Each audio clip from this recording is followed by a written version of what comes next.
Hai,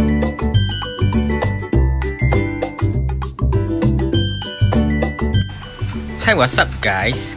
Selamat datang ke Kisah Semasa TV. Terima kasih kepada yang sudah subscribe channel ini. Kepada yang belum, bolehlah subscribe untuk mengetahui kisah semasa. Menurut Facebook Datuk Seri Najib Razak, cadangan skim I Survive sebanyak RM5,000. Saya mengambil maklum bahawa ramai rakyat Malaysia juga yang tiada simpanan KWSP, bantuan BPR, GKP dan skim I Citra agak-agak mengecewa bagi ramai yang sudah lama terdesak setelah 2 bulan menghadapi PKP 3.0.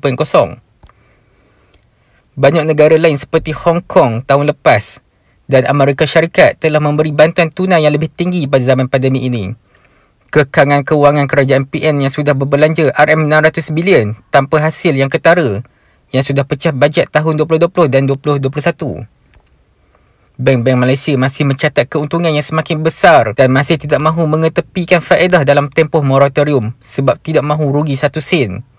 Bagi mengelak rakyat terjerat oleh kredit komuniti kesayangan kerajaan PN dan ekonomi tempatan yang masih lembab, maka saya cadang skim pinjaman faedah rendah 3% I Survive sebanyak RM5,000 seorang diwujudkan bagi semua rakyat Malaysia yang berumur 18 tahun ke atas yang berdaftar dengan LHDN. Kadar faedah 3% ini juga lebih rendah dari kadar dividen KWSP atau ASB. Mohon hari ini automatik mendapat kelulusan tanpa perlu sebarang penilaian permohonan. Wang RM5,000 masuk akaun 3 hari kemudian.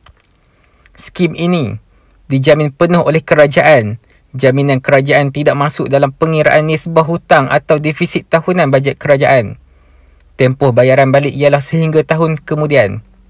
Hanya akan mengenakan faedah 3% setahun atau RM150 setahun atau maksima RM450 untuk keseluruhan tempoh 3 tahun. Tiada ansuran bulanan. Cuma bayar faedah tahunan RM150 dan baki prinsipal sepenuhnya sebelum tempoh 3 tahun berakhir. Kerajaan akan bantu membayar balik prinsipal dengan potongan separuh bayaran BRIM atau BPN bagi golongan B40 dan M40 bermula tahun 2022 depan. Jika BRIM sebanyak RM2,000 setahun, maka kerajaan akan potong RM1,000 pada tahun depan untuk digunakan untuk membayar balik RM1,000 bagi prinsipal skim I Survive. Jika RM1,000 dibayar kerajaan setiap tahun, maka jumlah pinjaman RM5,000 ini akan berkurang sebanyak RM3,000.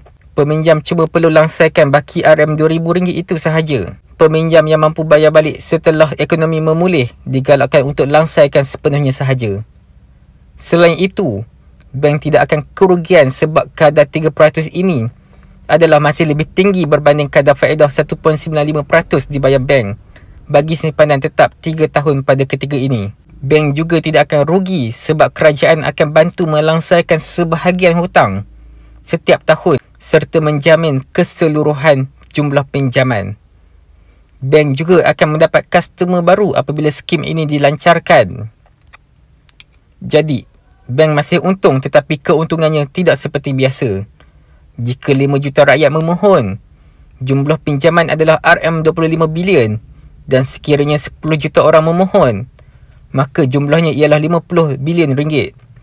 Cuma 10% daripada jumlah pinjaman terkumpul sebanyak RM500 bilion bagi kesemua bank di Malaysia pada ketika ini. Kerajaan juga boleh membantu bank dari segi aliran tunai dengan menurunkan lagi nisbah keperluan berkanun yang ditetapkan BNM.